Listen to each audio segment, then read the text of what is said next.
Bonjour, tu écoutes Les Relations démocratiques, le podcast de vulgarisation scientifique sur la sexualité et les couples gays. Une fois n'est pas coutume, dans cet épisode, on va surtout parler de sexualité et pas trop du couple gay. J'espère que tu m'en tiendras pas trop rigueur. On va s'intéresser à la masturbation. On va chercher à comprendre ce que c'est, qui la pratique et voir le rôle que ça peut avoir dans le contexte de crise. Notamment, on va parler du confinement pendant le Covid. Si tu écoutes ce podcast pour la première fois, tu dois savoir que c'est un divertissement. On va parler de sexualité en utilisant un vocabulaire explicite et ce podcast ne se substitue pas à un avis médical. Si le contenu t'intéresse et que tu souhaites approfondir, tu trouveras dans la description de l'épisode les références des articles scientifiques que j'ai utilisés pour réaliser ce sujet. Et si c'est pas la première fois que tu écoutes ce podcast, c'est peut-être que ce podcast te plaît, donc pense à t'abonner sur la plateforme que tu utilises en ce moment pour l'écouter et n'hésite pas à le faire découvrir en parlant autour de toi. Je te souhaite une bonne écoute. Depuis le début des années 70-80, le regard change sur la masturbation et c'est de moins en moins considéré comme quelque chose de sale. On a des études, par exemple en 74, qui expliquent que la masturbation, ça peut être un moyen de guérir de certaines pathologies sexuelles et trouver des bénéfices à la masturbation, c'est quelque chose qui perdure encore aujourd'hui, avec une étude de 2022 où on montre les bénéfices sur les personnes âgées comme un moyen de maintenir une activité sexuelle globale. Ce regard positif sur la masturbation, c'est plutôt récent et il n'y a pas très longtemps, c'était hyper stigmatisé. Déjà, c'est clair que c'était un péché moral pour le judaïsme, pour la religion islamique et le christianisme. Ça devient presque au XVIIIe siècle un péché mortel, une pratique qui est condamnée et qu'on appelle à l'époque l'onanisme. On dit que la masturbation peut conduire à la folie, elle peut rendre aveugle, elle rend impuissant ou elle peut même rendre sourd. Et on va même jusqu'à mettre en place des remèdes qui vont aller jusqu'à la circoncision des petits garçons et à l'excision des petites filles. Ça peut même aller jusqu'à la castration. Et ça, c'est parce qu'à cette époque, on a peur que laisser les gens explorer leur propre sexualité, ça pourrait complètement déstabiliser la société, qu'il y a quelque chose de trop disruptif dans le fait de laisser les gens se toucher, et donc on contrôle un peu tout ça. Ce que je viens de dire, c'est des choses qu'on entend quand même assez souvent, et de plus en plus souvent quand on entend parler de la masturbation dans les médias. Mais l'objectif, c'est quand même d'apprendre des trucs nouveaux, donc on va essayer de creuser ensemble un peu plus loin. J'aimerais déjà commencer par poser la question de qu'est-ce que c'est vraiment la masturbation. Et pour ça, on va aller analyser un article de 2018 de Kirschbaum et Peterson de l'University de Missouri Saint-Louis. L'article repose sur l'analyse d'une enquête qui s'est déroulée en ligne et à laquelle ont répondu 564 participants. La particularité ici, c'est que les participants ont été recrutés sur Amazon Mechanical Turk et payés $1 pour répondre à l'enquête. L'objectif de l'article, c'est de comprendre quels sont les comportements que les adultes associent à de la masturbation et essayer d'identifier les facteurs qui peuvent conduire à considérer un acte comme de la masturbation ou non. Et la méthodologie, elle est assez similaire à ce qui avait été fait dans des articles que j'ai décrits dans des épisodes précédents, notamment l'épisode sur les pratiques sexuelles, l'épisode qui s'appelle « Avec ou sans pénétration ». Les chercheurs ont proposé un ensemble de 9 comportements. Pour chaque comportement, les chercheurs ont demandé aux participants s'ils ne faisaient que ça, est-ce que pour eux, c'était de la masturbation. Les comportements, ils arrivent là tout de suite. Donc il y avait, dans un premier temps, se toucher les parties génitales avec la main pour le plaisir. Avec ou sans orgasme, c'est considéré comme de la masturbation pour 8 personnes sur 10 si on est tout seul, mais si on va pas jusqu'à l'orgasme et s'il y a un partenaire à côté, dans ce cas, c'est considéré comme de la masturbation que pour les 2/3 des participants à l'étude. Utiliser un vibromasseur sur les organes génitaux pour le plaisir, pour quasiment tout le monde, c'est de la masturbation si on le fait tout seul, jusqu'à l'orgasme. Pour 1 personne sur 10, c'est pas de la masturbation si on s'arrête avant l'orgasme. Et pour 1/4 des participants, c'est pas de la masturbation si on va pas jusqu'à l'orgasme et que le partenaire est présent. Et enfin, pour 4 personnes sur 10, c'est pas de la masturbation si on ne va pas jusqu'à l'orgasme alors qu'on est tout seul. On continue dans les comportements, exercer une pression sur les organes génitaux pour le plaisir, utiliser le jet d'eau de la douche sur les organes génitaux pour le plaisir, ou frotter les organes génitaux contre un objet ou une surface, et enfin stimuler son anus. En gros, c'est de la masturbation pour la moitié des participants si on ne va pas jusqu'à l'orgasme. Par contre, on monte à 9 personnes sur 10 si on arrive à l'orgasme et qu'il y a personne à côté. Insérer un vibromasseur ou un autre objet dans son vagin ou son anus pour le plaisir, quand on est tout seul, avec et sans orgasme, c'est de la masturbation pour environ 90% des participants à l'étude. Et si il y a un partenaire à côté, ça tombe aux 2 tiers des participants qui disent que là, oui, c'est de la masturbation. Enfin, toucher, stimuler, caresser ses seins ou sa poitrine pour le plaisir. Globalement, c'est de la masturbation pour 50 à 70% des participants. Avoir des fantasmes, donc juste par l'imagination, sans se toucher. Seulement, 1 personne sur 10 pense que c'est de la masturbation si on ne va pas jusqu'à l'orgasme.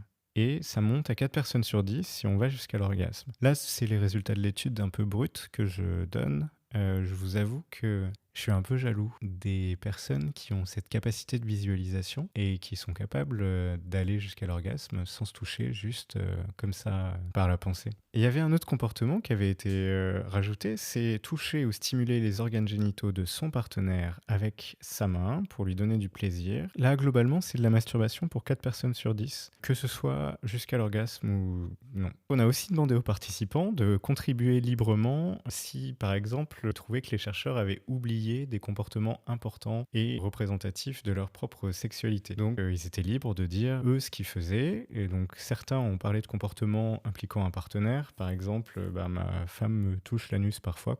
Quelqu'un ont mentionné des méthodes BDSM ou plus ou moins douloureuses qui ne sont pas forcément décrites dans l'article, malheureusement. Quelques-uns ont mentionné des aides spécifiques. Alors, on parle par exemple des flashlights ou des objets comme des élastiques ou une brosse à dents électrique. Un participant a parlé d'un blanc de poulet désossé. Et je trouve assez marrant que les chercheurs l'aient rapporté de cette manière et surtout qu'ils aient précisé que ça avait été désossé. Certains participants ont aussi parlé de pornographie, mais c'est pas vraiment considéré comme une forme de masturbation par les chercheurs là dans cette étude. Certains participants ont aussi rapporté l'autofellation et l'auto-hypnose. Bon, globalement, c'est sympa d'avoir ces comportements un petit peu originaux, mais l'étude n'est pas allée jusqu'à les reprendre et puis les resoumettre aux participants pour avoir leur avis sur si oui ou non c'était de la masturbation ou pas.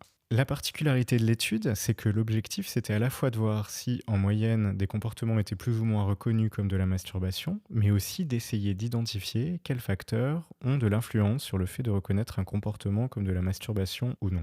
L'étude, elle reposait sur 3 hypothèses. Premièrement, des facteurs individuels comme le genre, l'âge ou l'identité sexuelle, l'expérience sexuelle ou l'expérience de la masturbation peuvent être associés au nombre de comportements qu'on reconnaît comme étant de la masturbation. Il pensait aussi que les hommes allaient reconnaître la masturbation dans plus de comportements que les femmes et que plus on est âgé, plus on reconnaît des comportements comme de la masturbation. Enfin, il pensait aussi que les personnes non hétérosexuels identifient plus de comportements comme de la masturbation que les hétérosexuels. Et le dernier point, c'est que plus on a d'expériences sexuelles, plus on est ouvert d'un point de vue sexuel, moins on considère des pratiques comme de la masturbation. Sur les facteurs individuels, pensez que les hommes considéraient plus de comportements comme de la masturbation que les femmes, mais en fait l'étude montre que c'est plutôt équilibré, et typiquement, 25 comportements sont considérés comme de la masturbation par les hommes et 25 par les femmes. Sur l'âge, plus on vieillit, plus on reconnaît des comportements comme de la masturbation. Ça, c'était l'hypothèse. Et en fait, c'est plutôt l'inverse qu'on retrouve dans l'étude. Plus on vieillit, plus il en faut pour que ça soit considéré comme de la masturbation. Et en gros, on passe en moyenne de 26 comportements à 23 comportements qui sont reconnus comme de la masturbation. Et enfin, sur les sexualités donc non hétérosexuelles, on faisait l'hypothèse que les minorités sexuelles seraient plus enclins à qualifier plein de comportements comme de la masturbation. Et en fait, les résultats montrent que c'est pas différent des populations hétérosexuelles, sauf sur un point de manière significative. Utiliser le jet d'eau de la douche sur ses organes génitaux pour le plaisir lorsqu'un partenaire est présent sans avoir eu d'orgasme, c'est considéré comme de la masturbation par environ 75% des minorités sexuelles et seulement par 60% des hétérosexuels. Et là, les chercheurs disent que c'est le seul point différenciant qu'ils ont identifié. Je ne sais pas ce qui se cache réellement dans cette histoire du jet d'eau sous la douche. Les comportements reconnus comme de la masturbation sont liés à la situation dans laquelle se déroule le comportement, et notamment s'il y a présence d'un partenaire et si on va jusqu'à l'orgasme. En gros, l'hypothèse est qu'il sera moins probable d'avoir un comportement reconnu comme de la masturbation si un partenaire est présent et si on n'atteint pas l'orgasme. Si je reviens aux hypothèses, la 3e hypothèse prévoyait que les participants seraient plus susceptibles de qualifier un comportement comme étant de la masturbation s'ils avaient atteint un orgasme plutôt que s'ils n'en avaient pas atteint un. Et ça, c'est clairement démontré, mais à ce niveau, on voit pas forcément de différence entre les hommes et les femmes. Une autre hypothèse prévoyait aussi que les participants seraient plus susceptibles de qualifier un comportement comme étant de la masturbation s'ils étaient seuls plutôt que s'ils étaient accompagnés d'un partenaire sexuel. Et c'est aussi vrai, sans différence notable entre les hommes et les femmes, et si on contrôle par le fait d'avoir un orgasme, on commence à voir des divergences entre les hommes et les femmes. Typiquement, les femmes identifiaient plus de comportements comme étant de la masturbation que les hommes, uniquement dans des situations où aucun orgasme n'était produit et aucun partenaire n'était présent. Donc bien que la signification exacte du mot masturbation soit pas claire pour tous, les chercheurs de cette étude ont identifié 2 indicateurs importants: la présence d'un orgasme et l'absence de partenaire sexuel. Si ces 2 éléments sont présents, si ces 2 éléments sont avérés, le comportement a plus de chances d'être qualifié comme étant de la masturbation. Bon, on peut prendre le temps de faire un petit bilan sur l'étude qu'on vient de décrire. On a essayé d'identifier ce que c'est en réalité la masturbation pour les individus sondés. Et ce qu'il faut retenir, c'est qu'il y a plein de comportements qui peuvent se cacher derrière le mot masturbation, généralement. On retrouve des comportements qu'on réalise souvent tout seul et qui vont jusqu'à l'orgasme. Mais certains peuvent comprendre le mot masturbation comme étant des choses qui finalement ne le sont pas du tout pour quelqu'un d'autre. Et je trouve déjà que quelque part c'est intéressant parce que ça fait écho à mon moi adolescent, à qui il arrivait parfois de culpabiliser, d'être en train de se toucher. Et ça m'est déjà arrivé de me dire, je vais pas aller jusqu'au bout parce que comme ça, c'est comme si je m'étais pas touché. Tout arrêter, en fait, c'était comme si j'avais rien fait parce que finalement, je considérais pas que c'était de la masturbation. C'est quelque part comme si le fait d'arriver jusqu'à l'orgasme, c'était l'unique élément qui avait dit que je m'étais masturbé ou pas. Et du coup, interrompre, c'était ok. L'autre point, c'est que c'est toujours utile d'être très clair et spécifique sur ces terminologies quand on parle de sexe, que ce soit pour faire des études scientifiques ou que ce soit pour en discuter avec son partenaire, pour aborder des comportements ou des activités qu'on souhaite réaliser. Et ça fait écho à l'épisode 5 où je questionnais les comportements sexuels et l'importance de la pénétration. À un moment, je disais, Et enfin, il y a un point qui est intéressant sur la masturbation de l'homme par la femme et de l'homme lui-même, ou de la femme elle-même, ressortent pour moins de 1 cas sur 10 chez les hétérosexuels. On est largement en dessous des chiffres de la masturbation de soi-même ou de son partenaire chez les homosexuels, où on était plutôt de l'ordre de 30% des cas. Mais en fait, cette différence, elle pourrait aussi se lire dans le rapport qu'ont les gens interrogés à la masturbation. Et un biais peut éventuellement se cacher derrière ces résultats. Bon, la qualité est pas ouf, je suis désolé, mais il fallait que je rajoute ce que je vais vous dire là tout de suite, parce que ça manquait vraiment à l'épisode sinon. Si t'as écouté ce que je viens de décrire, tu devrais objecter que comme on a montré que les hommes et les femmes hétéros ou non hétérosexuels rapportent le même nombre de comportements, l'hypothèse comme quoi ce résultat est lié à une différence de perception de la masturbation, elle est sans doute erronée. Et donc, que le résultat sur la différence de fréquence n'est pas biaisé. Quelqu'un d'un peu pénible pourrait alors faire l'hypothèse que les hétérosexuels rapportent comme de la masturbation des comportements plutôt peu fréquents. Donc ils disent le faire moins souvent, alors que les non-hétéros rapportent des comportements plutôt fréquents. Et donc ils disent le faire souvent. Et ça pourrait introduire un biais qui invalide la différence de comportement. Sur la base de cette hypothèse, on pourrait désigner une étude pour le valider, mais on va s'arrêter là dans cette exploration. Et c'est ça qui est intéressant avec ces données scientifiques et ces études, c'est de challenger des résultats, les remettre en question, améliorer les méthodes pour collecter les données afin d'être capable d'avoir une information plus vraie, plus juste, plus représentative de la réalité. Maintenant, on va poser une autre question. On va essayer de déterminer les facteurs qui influencent la fréquence de la masturbation. Bon, on l'a compris plus tôt, presque tout le monde se masturbe, mais tout le monde ne le fait pas avec la même fréquence. Pour explorer ce sujet, on va regarder une étude de 2007 par Geressou de l'Université College à Londres. Cette étude se base sur les réponses à Notre Salle 2000, une étude britannique qui a porté sur la population âgée de 16 à 44 ans. Au total, 11 161 personnes, donc on a à peu près 5000 hommes et 6000 femmes. Ces personnes ont été interrogées entre mai 99 et février 2001, et sans entrer dans le détail, l'étude a été vraiment designée de sorte à être complètement représentative du comportement de la population anglaise. On a demandé aux participants quand est-ce qu'était la dernière fois où ils se sont masturbés. Et là, ils avaient le choix, il fallait qu'ils disent si c'était il y a moins de 7 jours, moins de 4 semaines, moins de 6 mois, moins d'1 an, moins de 5 ans, plus de 5 ans, ou encore jamais. À cette question, la moitié des hommes répondent l'avoir fait dans les 7 derniers jours, et 5% disent ne l'avoir jamais fait. Quand on regarde du côté des femmes, c'est seulement 18% qui rapportent l'avoir fait dans les 7 derniers jours. Et quand on regarde la distribution dans son ensemble, on voit que la moitié des femmes se sont masturbées il y a moins de 6 mois, mais ça veut dire que l'autre moitié s'est masturbée il y a plus de 6 mois. 30% disent ne jamais l'avoir fait. Ces résultats permettent de dire que les hommes se masturbent plus souvent que les femmes, parce qu'un homme a une chance sur deux de l'avoir fait dans les 7 derniers jours, alors qu'une femme, c'est une chance sur deux de l'avoir fait il y a moins de 6 mois. Pour ensuite associer des facteurs sociologiques ou démographiques au fait de s'être masturbé, les chercheurs ont décidé de regarder dans le détail les participants qui s'étaient masturbés dans les 4 dernières semaines.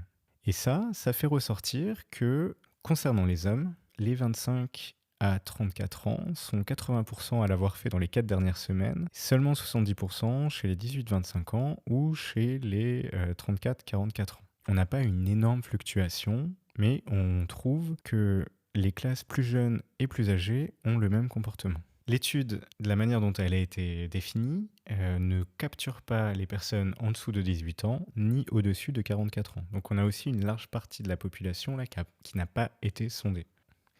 Concernant les femmes, on passe de 30% pour les 18-24 ans à environ 40% pour les 25-34 ans et on retombe très légèrement à 36% pour les 34-44 ans. On reste plutôt sur une marche haute. Les hommes qui vivent seuls, qui sont célibataires ou qui ont été mariés avant, sont légèrement plus susceptibles de déclarer la masturbation que les hommes mariés ou en concubinage. En gros, ils sont 8 sur 10 au lieu de 7 sur 10. C'est pas encore très énorme comme différence. Par contre, chez les femmes, la situation n'est pas exactement la même. Les femmes célibataires précédemment mariées et même en concubinage sont plus susceptibles de déclarer la masturbation que les femmes mariées. Et là, la différence, c'est 40 contre 30%. La différence avec les hommes, c'est que les femmes en concubinage se comportent comme les femmes célibataires ou précédents mariées qui vivent toutes seules. Enfin, quelque chose pour mettre tout le monde d'accord, les hommes et les femmes ayant des enfants sont globalement moins susceptibles de déclarer de la masturbation. On passe de 80% à 70% pour les hommes et de 40 à 30% pour les femmes. On a vu que sur ces critères, il y avait une variabilité, mais elle n'était pas non plus énorme. Là où il y a le plus de variabilité, c'est surtout en fonction de la classe sociale. Et ce qui est rapporté dans l'étude, dans la première catégorie, qui s'appelle catégorie 1, Professional and Managerial, la catégorie 2, qui s'appelle Intermediate, on retrouve 80% des hommes qui se sont masturbés dans les 4 dernières semaines et 45% des femmes du côté des professions intermédiaires. C'est les parties manuelles et non manuelles des skilled occupation, donc la catégorie 3. On a 70% chez les hommes et 35% chez les femmes. Et enfin, dans la partie la catégorie 4, semi-skilled manual et 5, unskilled manual, on a 60% chez les hommes et 30% chez les femmes. Donc là, on a vu un point important de la catégorie professionnelle, socio-professionnelle, mais c'est aussi très marqué avec le niveau d'études. 80% des hommes, 50% des femmes qui ont eu un diplôme universitaire se sont masturbés dans les 4 dernières semaines, et ça descend à 50% des hommes et 20% des femmes qui n'ont aucune qualification. Concernant la religion, il semble qu'il n'y ait pas de lien significatif entre la pratique religieuse et le niveau de masturbation, mais si on va dans le détail, les personnes qui ont déclaré que leur religion et ou leur croyance religieuse était très importante et qui ont assisté à des cérémonies religieuses au moins une fois par mois sont moins susceptibles de déclarer se masturber. Et cette association, elle est seulement significative chez les femmes. Cette étude sur la sexualité, elle a également identifié plusieurs associations avec la masturbation, concernant par exemple la manière dont la sexualité était discutée avec les parents dans l'enfance. L'étude, elle montre que les femmes qui ont eu des difficultés à parler de sexe avec leurs parents lorsqu'elles étaient plus jeunes sont plus susceptibles de se masturber. Et aussi, les femmes ayant eu leur premier rapport sexuel avant l'âge de 16 ans sont aussi plus susceptibles de se masturber une fois adultes. Un point qui rentre peut-être dans la ligne éditoriale de ce podcast, c'est que les personnes ayant eu des relations sexuelles homosexuelles sont plus susceptibles de se masturber. On a 93% contre 70% chez les hommes et 70% contre 35% chez les femmes. Le point le plus fascinant, peut-être, de l'étude, c'est sans doute que chez les femmes, la masturbation est plus fréquente chez celles qui ont une activité sexuelle en couple, alors que chez les hommes, c'est le contraire de manière marquée. Globalement, si on regarde les hommes ayant eu moins de 4 rapports au cours des 4 dernières semaines, ils sont 80% à s'être masturbés dans les 4 dernières semaines, et ça tombe à 70 pour ceux qui ont plus de 4 rapports. C'est stable à 70, même pour les hommes qui ont plus de 16 rapports au cours des 4 dernières semaines. Donc on a une diminution avec le nombre de rapports. Concernant les femmes, la situation est différente. Se sont masturbées dans les 4 dernières semaines, 30% des femmes ayant eu moins de 4 rapports au cours des 4 dernières semaines. Ça monte à 36% pour celles qui en ont eu entre 4 et 7. Ça passe à 37% pour entre 8 et 11 rapports dans les 4 dernières semaines. Et enfin, 44% pour entre 12 et 15 rapports. Et on monte à 50% pour celles qui en ont eu plus de 16. Donc là, on a plutôt une tendance qui va vers l'augmentation de la fréquence avec le nombre de rapports. Et ce point, il n'est pas expliqué dans le papier. Et j'ai pas trouvé d'études sérieuses qui donneraient une explication solide à cette différence de dynamique. On retrouve un papier de 2014 qui tend à expliquer que les différences de fréquence s'expliquent par des différences de libido ou encore de pulsions sexuelles. L'article de 2014 là, soutient que les pulsions sexuelles ont plus un impact sur la fréquence de la masturbation que sur la fréquence des rapports avec des partenaires, et donc ça conduit à une augmentation de la masturbation, et ça serait un symptôme de plus de pulsions sexuelles. Ça, ok, mais ça n'explique pas pourquoi certaines populations ont plus de pulsions sexuelles. Moi, ça m'aide pas du tout à comprendre pourquoi un mec avec un doctorat se masturbe potentiellement plus qu'un mec avec le brevet des collèges. Et c'est presque contre-intuitif en fait, en réalité. On peut aller chercher chez l'IPA en 2007 des prémices de réponse. L'idée, c'est que des différences de pulsions sexuelles entre les différentes populations sont effectivement corrélées à la masturbation et à d'autres comportements, mais sans démontrer une corrélation. Je pense qu'un épisode sur le sujet pourrait être aussi potentiellement très intéressant, parce qu'en fait, là, ce que je vois et ce que je suis en train de vous dire, c'est que pour moi, c'est pas clair. Et je suis très curieux de comprendre un peu plus cette différence. Bon, c'est venu le temps de faire le bilan de cette partie. On a vu ici que les populations non hétérosexuelles se masturbent plus fréquemment que les hétérosexuels, avec des fréquences marquées, avec 93% des non-hétéros qui s'étaient masturbés dans les 4 dernières semaines, contre 70% chez les hommes hétérosexuels. Chez les femmes, c'est plus probable de se masturber pour les femmes sexuellement actives et qui pratiquent sexe oral, sexe anal et qui ont eu beaucoup de partenaires sexuels. Chez les hommes, plus on couche avec des partenaires, moins on se masturbe. Peut-être que les femmes sont susceptibles de considérer des comportements où le partenaire est présent comme de la masturbation, alors que les hommes pourraient être susceptibles de moins considérer ces comportements du fait de la présence du partenaire. Par conséquent, cela permettrait d'expliquer que plus les femmes ont des relations avec des partenaires, plus elles sont susceptibles d'avoir des comportements incluant un partenaire qu'elles reconnaissent comme de la masturbation, et donc plus elles rapportent de la masturbation. Et c'est pas très clair encore pour moi.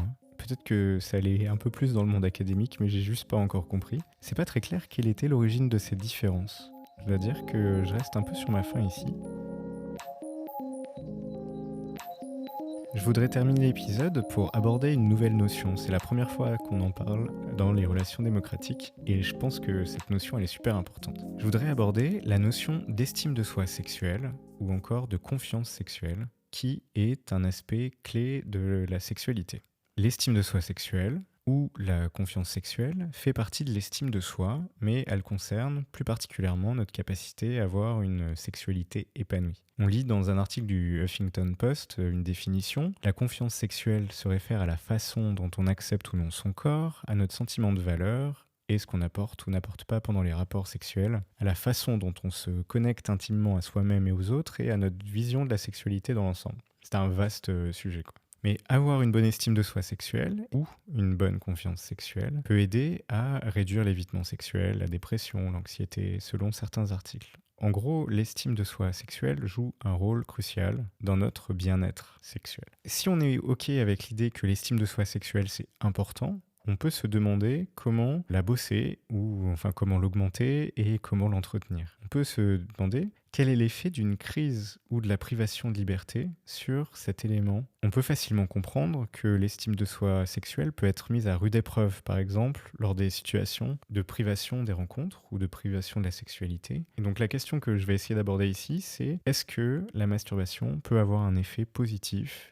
sur le maintien de sa confiance en soi sexuelle dans le cadre de situations de crise de type confinement liées à la Covid-19. Bon, j'espère que ces résultats ne vous serviront plus jamais. Pour creuser le sujet, on va s'intéresser à une étude de 2021 de Rodriguez Dominguez, Lafuente Bacedoni et Durand du département de psychologie sociale de l'université de Séville en Espagne. Cette étude, elle s'intéresse aux réponses à un sondage de 201 personnes de 18 à 45 ans habitant tous en Espagne. Dans ces participants, 70 sont des femmes, 30% des hommes, 85% sont hétérosexuels et donc 15% ne le sont pas et 66% des participants sont dans une relation de couple. Pour recruter les participants, les chercheurs ont utilisé ce qu'ils appellent la méthode de la boule de neige. Ils ont posté le lien de l'étude sur différents réseaux sociaux, puis ils ont demandé aux participants de demander à leur entourage de participer. Et comme globalement, c'était des étudiants d'une université qui sont à l'origine de l'étude, il y a surtout des étudiants de l'université qui ont participé à l'étude. Les questions portaient sur des caractéristiques sociodémographiques, donc on leur demandait leur genre, leur âge, leur orientation sexuelle et le statut, s'ils étaient en couple ou pas. Ça portait aussi sur les pratiques sexuelles, s'ils se masturbaient, sur leurs relations sexuelles physiques et la fréquence de la consommation de la pornographie. Et ça, ils comparaient les éléments avant et pendant le confinement. Aussi, donc forcément, l'estime de soi sexuelle était mesurée et la capacité à devenir sexuellement excité, ce qu'on pourrait renommer en une sorte d'échelle de la libido. Sur les pratiques sexuelles et sur la fréquence des rapports, on observe dans l'étude une diminution des relations sexuelles avec un partenaire lors de la mise en place du confinement. Mais on n'observe pas de diminution ou d'augmentation de la consommation de pornographie ou de la fréquence de masturbation pour toutes les populations sondées. Je pense que c'est assez facile de comprendre que les comportements impliquant un partenaire ont plus été affectés par l'isolement social que les comportements individuels. Ce que j'aurais envie de challenger un petit peu, c'est sur la non-augmentation de la consommation de la masturbation. Et effectivement, si on m'avait demandé de participer à cette étude, est-ce que j'aurais été capable d'être honnête en me basant juste sur mes souvenirs ? Je ne sais pas ce que vous en pensez, je ne sais pas ce que vous auriez fait. Bon, de manière logique, on peut comprendre que des mesures de distanciation sociale liées à la pandémie du Covid ont rendu plus difficiles les relations sexuelles physiques avec des partenaires, même dans le cadre des personnes en couple. Mais tout le monde n'a pas été logé à la même enseigne, ça c'est clair, et ça a plus fortement impacté les célibataires et ceux ne vivant pas avec leur partenaire pendant le confinement, pour qui cette période a été associée à une diminution forte de la fréquence des relations sexuelles avec les partenaires. Petit aparté sur le sujet, l'étude rapporte que certains participants célibataires ou en couple mais ne vivant pas avec leur partenaire ont signalé avoir des relations sexuelles pendant cette période. Et donc là, on voit qu'en dépit du confinement très strict imposé en Espagne en réponse de la pandémie de Covid-19, certains participants ont réussi à maintenir des contacts physiques intimes avec d'autres personnes. C'est surprenant mais pas totalement inattendu. Ouais, en fait, c'est pas surprenant du tout. On a donc des résultats factuels qui démontrent que pendant le confinement, il y a eu une baisse des relations sexuelles avec des partenaires, un maintien de la masturbation et de la consommation de la pornographie selon les réponses qui sont rapportées ici dans l'étude. Concernant l'estime de soi sexuelle, les résultats de l'étude montrent clairement une diminution pour les populations sondées, mais de manière plus ou moins marquée entre les catégories sociodémographiques. Et ça, on va y revenir juste après. Le dernier point, ça concernait la libido. On retrouve en fait une baisse assez significative pour 30% des participants, principalement des femmes. Pour le reste des participants, ça reste à des niveaux à peu près semblables. Bon, j'ai dit juste avant qu'il y avait une baisse de l'estime de soi sexuelle, mais pas de manière équivalente chez toutes les populations. Et dans le papier, les chercheurs ont montré que ceux qui ont le moins perdu d'estime de soi sexuelle sont ceux qui ont eu le plus de relations sexuelles avec un partenaire ou qui se sont le plus masturbés, ou encore qui ont été capables de garder pendant la période un bon niveau de libido. L'étude montre également que la consommation de pornographie n'a pas de lien avec l'estime de soi sexuelle ici, de manière ni positive ou ni négative. Si on regarde juste les résultats, cette étude montre donc que des niveaux plus élevés de masturbation impliquent un niveau plus élevé d'estime de soi sexuelle dans le contexte de la pandémie et du confinement. Mais là, il faut garder en tête qu'il y a aussi d'autres facteurs à prendre en compte peut-être, et c'est ce qui rend l'analyse des résultats assez difficile, si on souhaite en tirer des réelles conclusions. L'étude montre ici qu'il y a une corrélation, c'est-à-dire qu'il y a la relation entre le genre, le niveau de masturbation et l'estime de soi, mais ça ne constitue pas, selon les preuves de l'étude, une causalité. On ne peut vraiment pas dire que dans cette étude, il y a un remède à utiliser en temps de crise, mais je le vois plutôt comme le fait que la sexualité, c'est pour beaucoup d'entre nous un élément majeur de la vie. Et pendant les périodes de crise, c'est important de maintenir actifs les éléments majeurs, les éléments importants de notre vie. Ce que l'étude espagnole semble montrer ici, c'est que les personnes qui ont maintenu une sexualité au travers des partenaires qu'ils avaient ou en tout cas de la masturbation, ces personnes-là ont su maintenir un haut niveau d'estime de soi sexuelle.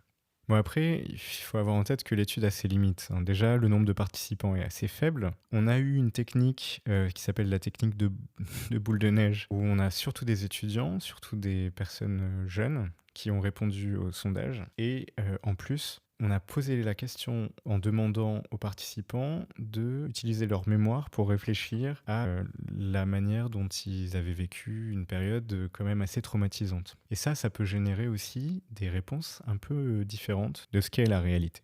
Malgré tout, j'ai quand même décidé de garder cette étude parce que je trouve qu'elle me fait réfléchir. Le confinement, il a eu pour impact de réduire la libido pour 30% des participants et essentiellement des femmes. Et ça, je pense que c'est un point important qui peut avoir un impact aussi sur la santé mentale en règle générale et qui n'a pas forcément été hyper identifié ou en tout cas sur lequel on s'est hyper attardé. Les inégalités de perception et de l'impact qu'a eu cette période de crise.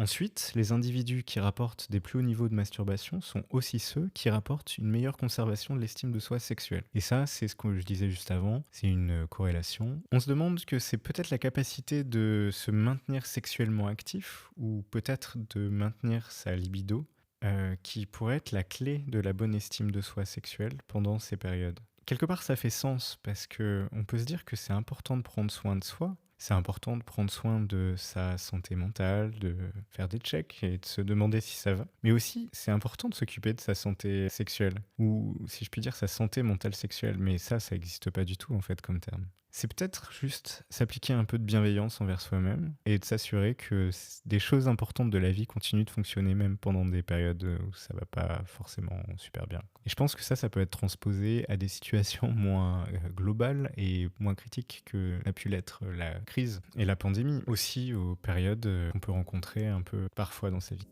Voilà le moment de résumer les différents éléments qu'on a abordés dans cet épisode. Déjà, on a vu dans une première partie que le mot masturbation, il peut englober en fait une série de comportements plus ou moins habituels ou consensuels et que chaque personne peut associer au mot masturbation des comportements très différents, plus ou moins habituels ou consensuels ou alors pas du tout. Ça rappelle que c'est toujours utile d'être clair et super explicite quand on formule ses demandes ou qu'on parle de sexe avec son partenaire. Dans une deuxième partie, on a essayé d'identifier les facteurs qui ont un impact sur la fréquence de la masturbation. On a vu que les jeunes, les hommes, que les personnes non hétérosexuelles se masturbent plus que les autres. Et un point intéressant aussi, c'est que plus les femmes sont sexuellement actives avec des partenaires, plus elles se masturbent, tandis que les hommes, plus ils sont sexuellement actifs avec des partenaires, moins ils le font. Par contre, on n'a pas réussi à identifier l'origine de ces différences et d'expliquer ces comportements par, un mécanisme biologique ou des constructions sociales. Et enfin, dans une dernière partie, on a parlé d'estime de soi sexuelle, ou ce qu'on peut appeler aussi la confiance sexuelle. On a vu que la masturbation, c'est associé au fait de conserver son estime de soi sexuelle dans une période de crise, notamment pendant le confinement lié au Covid. Mais on a vu aussi qu'il s'agissait plus d'une corrélation que d'une causalité. Cet épisode des relations démocratiques touche à sa fin. J'espère que tu as appris des trucs et que tu as kiffé. Si tu as aimé, tu peux laisser un commentaire sur Apple Podcast, donner 5 étoiles. Et si tu souhaites être tenu informé des prochains épisodes, je t'invite à t'abonner sur la plateforme que tu utilises pour écouter le podcast et à visiter le site du podcast rldm.fr ou encore à t'abonner à la page Instagram sur lequel il y a des petites vidéos et sur lequel je partage de temps en temps les coulisses de la fabrication de ces épisodes. Je voulais aussi prendre le temps de te remercier pour ton écoute. Là, au moment où j'enregistre cet épisode, il y a plus de 880 personnes qui ont écouté les épisodes. Donc chaque épisode est écouté plus d'une centaine de fois. Quand je vois ces chiffres, je suis vraiment content. Vous avez été aussi quelques-uns à me faire des retours et notamment à me dire que ce que j'avais raconté dans certains épisodes, ça vous avait fait du bien. Et ça, je trouve que ça me booste énormément. Ça fait vraiment plaisir d'entendre ce genre de retour. Donc si vous avez le moindre commentaire à faire ou la moindre remarque, la moindre suggestion pour améliorer, n'hésitez pas à le faire. Mais si c'est juste pour me dire que vous avez kiffé, ça me fera énormément plaisir. Merci de ton écoute et à bientôt.